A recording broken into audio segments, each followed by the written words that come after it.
Hi everyone and welcome to the official YouTube channel of Nyay Academy, where we provide you quality content for UPSC, Law and Commerce. आज की इस video में हम बात करेंगे financial markets के बारे में. Let's quickly find out the topics we will be covering. आज हम समझेंगे फाइनेंशियल मार्केट्स क्या होते हैं, उनके डिफरेंट टाइप्स क्या हैं और कौन से इंस्ट्रूमेंट्स फाइनेंशियल मार्केट में यूज होते हैं. Stay tuned and watch till the end to know all about them. Meaning of financial market. To understand the meaning of financial market, let's divide it into two terms, financial and market. If I talk about financial, it means financial assets जैसे कि shares, bond, debentures, derivatives, commodities or currencies. And if I talk about market, it means a place where the buyer and seller meets to have some transaction. So financial market in combined means buying and selling of financial assets. In financial market, buyer and seller comes to have a deal on the financial assets like shares, bonds, derivatives, commodities, currencies, debentures, etc. Now let's understand what is the primary function of the financial market. See, there are two types of units in the market, surplus units and deficit units. Surplus units वो होते हैं जिनके पास surplus amount of fund available होगा and they seek investment opportunities in the market to gain profits. और deficit units वो होते हैं जिनके पास funds नहीं हैं but उनके पास investment opportunities है, तो therefore they seek in the market कि कोई उन्हें funds provide कर दे. तो surplus units financial assets को buy करते हैं, therefore they are the buyers in the financial market, and deficit units financial assets को sell करते हैं, so therefore they are the seller of the financial market. And financial market creates a link between surplus units and deficit units. Therefore, financial market channelize the funds from the surplus units to deficit units so that the resources should be put to use in the efficient manner. Following are the types of financial market: money market, capital market, derivatives market, commodity market, over-the-counter market, foreign exchange market. Let's understand these markets one by one and the instruments which are involved in these markets. Let's start with money market. Money market basically is the financial market where the instruments with high liquidity and short-term maturities are traded.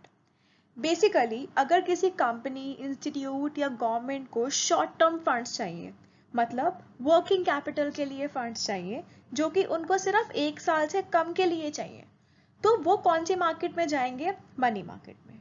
Money market में ऐसे instruments हैं जो कि high liquidity के साथ है और जिनकी मैच्योरिटीज बहुत शॉर्ट टर्म होती है, under 1 year. First instrument of money market, treasury bills, that is T-bills. T-bills are issued by central government. Now central government is issuing this, so your money is safe. Therefore, it is one of the safest money market instrument because it is issued by central government. Now, why central government will issue this? If there is any short-term fiscal deficit with central government, they will issue treasury bills to reduce that deficit. Presently, these bills are available with 3 maturities: 91 days, 182 days and 364 days. Like we can also multiply 91 multiply by 2, 182, 182 multiply by 2, 364 days. So 3 maturities will be like 91, 182 and 364. These bills do not pay any interest. So why people buy it? They are issued at discount and when they get mature, they pay a face value. Let's suppose there is a T-bill of rupees 1000. When it will be issued at discount. like rupees 910, 910. Now at the time of maturity, say 91 day, 182 days or 364 days, we will get back 1000 rupees. So the balance of 90 will be treated as interest in T-bills. Second type of instrument is certificates of deposits. These are issued by commercial banks or only selected financial institution that is allowed by the RBI but within a limit. If there are commercial banks, maturity period of that certificate of deposits will be 7 days to 1 year, and if issued by the financial institutions, the maturity period will be from 1 year to 3 years. Again, they also do not pay any interest. They are issued at discount, and at the maturity we will be getting the face value on that certificates of deposits. Third type of money market instrument is commercial paper, that is CP. Commercial papers are issued by large corporations who are highly rated companies. They are unsecured debts, and this is issued to meet short-term debt obligations. Now large corporations are issuing it, and that too commercial paper is unsecured debt. Then why people are buying it? They are buying it because the corporations are highly rated. Their credit rating is so high that the people have trust on them that they will get their money back. And these corporations issue money because they need to meet their short-term debt obligations. Now the maturity of commercial paper is between 7 days to 1 year from the date of issue. But if the credit rating of that corporation is within that year, the date of maturity will be that period when the credibility will expire. In this commercial paper as well, they do not pay any interest. Rather, they also issued at discount, and when we will get back our money at maturity, we will get face value. So that difference will be treated as the interest. Fourth type of instrument is commercial bill. Commercial bills are basically used to finance the credit sales of the firm. How it works? If there are any credit sales by the firm will draw a bill against the buyer for any particular month. You can say 1, 2 or 3 months. And when the buyer will accept that bill, this bill will be known as trade bill. अब seller के पास ये option है कि उस bill को maturity तक रखने की बजाय वो बैंक से डिस्काउंट करवा सकता है और he will get the money before the maturity period. जब वो डिस्काउंट करवा लेगा बैंक से, तब वो बिल क्या बन जाएगा? Commercial bill. सो commercial bill basically banks assist करते हैं फर्म्स को क्रेडिट सेल्स को फाइनेंस करने के लिए. ये नेगोशिएबल है बिकॉज ये कमर्शियल बिल बैंक को प्रोवाइड किया जा रहा है, and they are self liquidity instrument because before maturity firm उसके अगेंस्ट कैश ले सकते हैं बैंक से. ठीक है. When the bill is accepted by the buyer, वो ट्रेड बिल बन जाता है, एंड सेलर मैच्योरिटी से पहले बैंक को दे देगा, एंड बैंक अगर एक्सेप्ट कर लेता है ट्रेड बिल तो वो कमर्शियल बिल बन जाता है. Fifth and last type of instrument of money market is call money. Call money is basically used by the commercial banks. They borrow money from each other at a rate which is known as call rate. अब वो ये लोग क्यों लेते हैं? Because there is some rate, there is some liquidity ratio to be maintained by them as per the instructions by the RBI कि उन्हें कुछ money CRR और SLR में maintain करके रखना होता है. अब सपोज अगर उनके पास वो मेंटेन नहीं होता तो वो बहुत शॉर्ट टर्म के लिए दूसरे बैंक से लोन पे पैसे ले लेते हैं सो दैट उनकी ये रिक्वायरमेंट पूरी हो जाए. ये शॉर्ट टर्म फाइनेंस सिर्फ 1 to 15 डेज के लिए होगा और इसे हम इंटरबैंक ट्रांजैक्शंस भी बोलते हैं. Now the second type of financial market is capital market. This is a financial market in which financial instruments are traded with long term maturities. मतलब अगर कॉरपोरेशंस, इंस्टीट्यूशंस या फर्म्स को लॉन्ग टर्म के लिए funds की need है तो they will come to the capital market to raise that finance. Basically capital market help करता है to channelise surplus funds from savers to institutions, जो कि वो इन्वेस्ट कर सकते हैं प्रोडक्टिव यूज में. अगर लॉन्ग टर्म के लिए इन्वेस्टमेंट होगा तो basically they will be able to generate more profits. There are basically two types of capital market. First is primary market, another one is secondary market. Primary market is also known as the first market. Why? Because it deals with the new securities. New securities मतलब जो securities अभी पहली बार ही issue हुई है investors को. Primary market का main function है capital formation. अगर कभी किसी फर्म को, इंस्टीट्यूशन को या कॉर्पोरेशन को फंड रेज करना है तो they will first come in the primary market. Actually they come by the initial public offerings. They come with the IPO and they raise funds from the investor. Second type of market is secondary market. जो securities primary market में already investors को दे दी गई हैं, अब investors के पास ये chance है कि वो फ्यूचर में आगे नेगोशिएट कर दें, किसी और को ट्रांसफर कर दें. देयरफॉर जो प्राइमरी मार्केट में सिक्योरिटीज आती हैं वो नेगोशिएबल होती हैं, वो ट्रांसफरेबल होती हैं. प्राइमरी मार्केट को लिक्विडिटी असिस्ट करने के लिए देयर द सेकेंडरी मार्केट, कि जो सिक्योरिटीज प्राइमरी मार्केट में बिकी हैं वो सेकेंडरी मार्केट में ट्रेड हो सके. प्राइमरी मार्केट में जो ट्रेडिंग होती है वो होती है from institutions to investors. Secondary market में होते हैं from investors to investors. Basically जो ओल्ड इन्वेस्टर्स हैं वो न्यू इन्वेस्टर्स को आगे सेल कर देते हैं. There is a trade of securities between them. In this secondary market कोई फ्रेश इशू नहीं होगा. मेन फंक्शन है इसका liquidity. Now let's discuss instruments of capital market. First instrument of capital market is shares. Shares are share in the share capital of the company. ये companies की capital का एक part है. जब भी कंपनी कुछ पैसे बोरो करना चाहती है तो वो कैपिटल इशू करता है प्राइमरी मार्केट में इन द स्टॉक मार्केट. जो इंडिविजुअल्स इन शेयर्स को लेते हैं उनको हम कहते हैं शेयर होल्डर्स. शेयर्स पे जो शेयर होल्डर्स को रिटर्न मिलता है उसको हम बोलते हैं डिविडेंड. बेसिकली जो हमारे शेयर होल्डर्स हैं वो दो तरह के होते हैं, equity share holders and preference share holders. Equity shares is the main source of finance because जो ये शेयर लेते हैं उनके पास वोटिंग राइट होते हैं और उनका डिविडेंड भी फिक्स नहीं होता. Basically they are the owners of the firm. उन्होंने अपने पैसे इन्वेस्ट करे हैं एज अ ओनर बिकॉज जो भी उनका प्रॉफिट होगा उसमें उनका शेयरिंग होगा in the form of dividend. उनका कोई फिक्स रिटर्न नहीं होता. Second type of shares are preference shares. ये प्रेफरेंस शेयर्स इक्विटी शेयर्स से दो प्रेफरेंशियल राइट से आगे हैं.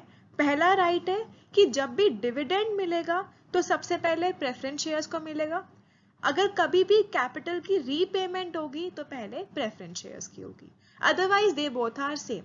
मोर ओवर प्रेफरेंस शेयर्स के पास वोटिंग राइट्स नहीं होते और इनके डिविडेंड भी फिक्स्ड होते हैं. Let's say if I talk about preference shares are 6% preference shares, मतलब उन्हें हर साल फिक्स्ड 6% रेट का डिविडेंड मिलेगा. Second instrument of capital market is debenture. Debenture is a long term debt instrument जो कि कंपनीज और गवर्नमेंट इशू करते हैं पब्लिक से पैसे बोरो करने के लिए, but they borrow at a fixed rate of the interest. Basically जो डिबेंचर होल्डर्स होंगे उन्हें फिक्स्ड रेट ऑफ इंटरेस्ट दिया जाएगा. ये रेट ऑफ इंटरेस्ट एक कूपन रेट है जो कि डिटर्मिन्ड होता है पहले से ही, और ये कूपन रेट या तो फिक्स्ड हो सकता है या फिर floating. Now debentures can be secured और अनसिक्योर्ड. मतलब अगर उस डिबेंचर्स के अगेंस्ट कोई कोलेटरल है तो वो सिक्योर्ड है, अगर कोई कोलेटरल सिक्योरिटी नहीं है तो वो फिर अनसिक्योर्ड है. Third type of capital instrument is fixed deposits. Fixed deposits are basically kept by banks or NBFCs that are non-banking financial companies, और वो पब्लिक को FDs पे higher rate of interest offer करते हैं than the normal savings. Why? Because fixed deposits are kept for some lock-in period. let's say for a year, for 5 years, for 10 years. So till that time, banks have an opportunity to invest that money into some other investment opportunities. Okay, so they know no public won't come to withdraw the money because fixed deposits में पहले से ही predetermined होता है कि इसका lock time period ये होगा. तो banks know well in advance कि इसका लॉक टाइम पीरियड ये है, so that they can invest in the other things. Third type of market is derivatives market. Derivatives market में generally वो financial instruments use होते हैं जिनकी value derive होगी किसी underlying assets में. इनमें जो financial instruments use होते हैं उन्हें हम कहते हैं futures, forwards, options और swaps. Let's start with first instrument, forward contract. Basically forward contract में two parties एक agreement करती हैं to buy or sell one underlying asset at a specified date at agreed rate in a future. Rate specified होगा, date specified होगी, एक agreement होगा buyer और seller में कि ये underlying asset एक specified date पे एक specified rate पे दी जाएगी. Forward contract एक private agreement है जिसके अंदर ऑब्लिगेशन रहेगा कि एसेट को खरीदना ही पड़ेगा चाहे प्राइस जितना मर्जी हो. Underlying asset can include physical commodities और financial instruments. Physical commodities like oil, sugar और instruments like share, debenture, bonds. Forward contracts detail in the quantity of the underlying assets. Quantity in the sense like if there is a oil, it should be in the barrels. If there is a sugar, it should be in the kgs. Kgs, the detail, the quantity will be specified in the contract. Forwards can be used for hedging or trade speculation. जरूरी नहीं है कि at the end of the time वो asset खरीदनी ही होगी, but basically हम उस asset पे भी trade कर सकते हैं बिना खरीदे, उसके ऊपर speculate कर सकते हैं उसके amount के लिए. They are self-regulated. Forwards are self-regulated. Forward के कुछ limitations हैं like it is self-regulated और यहाँ पे एक obligation है buy करने के लिए. इसको eliminate करने के लिए एक second instrument है derivative market का जिसको कहते हैं future contract. Future contract is basically a standardized contract. Forward contract standardized नहीं था, ये standardized है और it is traded on exchange. ये self regulated नहीं है, it is traded on exchange. Again, to buy or sell underlying instrument at a certain date at specified price. But the difference is it is traded on a stock exchange and the contract is standardized. Futures में एक obligation रहती है कि asset transaction होगा, ठीक है. Again, assets can or cannot be transferred. Hedging या speculation पे भी चल जाएगा. डिटेल स्पेसिफाई होनी चाहिए क्वांटिटी की, ठीक है. एक इंपॉर्टेंट पॉइंट जो फ्यूचर्स का है वो ये है कि इसमें इनिशियल मार्जिन पेमेंट रिक्वायर्ड होगा. इसमें विन विन सिचुएशन नहीं होगा कि इनिशियल मार्जिन पेमेंट मतलब कि कोई किसी को बिट्रे नहीं कर सकता. इनिशियल मार्जिन ऑलरेडी एक पार्टी के पास होगा तो बेसिकली उसको उसकी पेमेंट मिल जाएगी. And this is regulated by a stock exchange. The governing body is CFTC, the Commodity Futures Trading Commission. Now in this contract, there is an obligation to buy an asset or to pay the amount if there is a loss. To avoid this limitation, there is a third contract, that is the options contract. In options, buyers and seller has right to buy and sell. Basically, it is not compulsory for them that they have to buy or sell. If they feel like they are in the losses, so they will not buy or sell the asset if they choose not to. There are two types of option, call option and put option. Call option में क्या होगा? Holder के पास right रहेगा to buy the asset और put option में there is a right to sell the asset. अगर वो उनके फेवर में है तो they will buy or sell, they will exercise that option. अगर वो उनके फेवर में नहीं हुआ तो they will not exercise that option. Fourth instrument is swaps.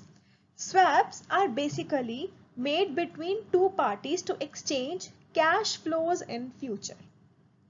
इसमें एक कैश फ्लो तो फिक्स्ड होगा और एक कैश फ्लो वेरिएबल होगा. वेरिएबल किस पे होगा? एक इंडेक्स प्राइसेस पे, इंटरेस्ट रेट पे या फिर करेंसी एक्सचेंज रेट पे. स्वैप्स कस्टमाइज कॉन्ट्रैक्ट्स होते हैं और ये over the counter market trade होते हैं. Another type of market is commodity market. Commodity market is the market where the traders actually buy and sell the commodities. Basically there is a physical trading of the commodities. But इस physical trading के साथ हम derivatives भी add कर सकते हैं. जैसे अगर हमें पता है ऑयल फ्यूचर में महंगा होगा तो हम उसको hedging के लिए हम उसमें फॉरवर्ड्स ऐड कर लेंगे या ऑप्शंस ऐड कर लेंगे ताकि अगर उसका प्राइस बढ़ता भी है तो वो हमें कवर अप हो जाए. तो फिजिकल ट्रेडिंग के साथ कमोडिटीज मार्केट में डेरिवेटिव्स भी इंक्लूड हो सकते हैं like forwards, futures, options on futures. अब क्या फायदा होगा? Companies can offset their future risk जब वो नेचुरल रिसोर्सेज को बाय या फिर सेल करते हैं.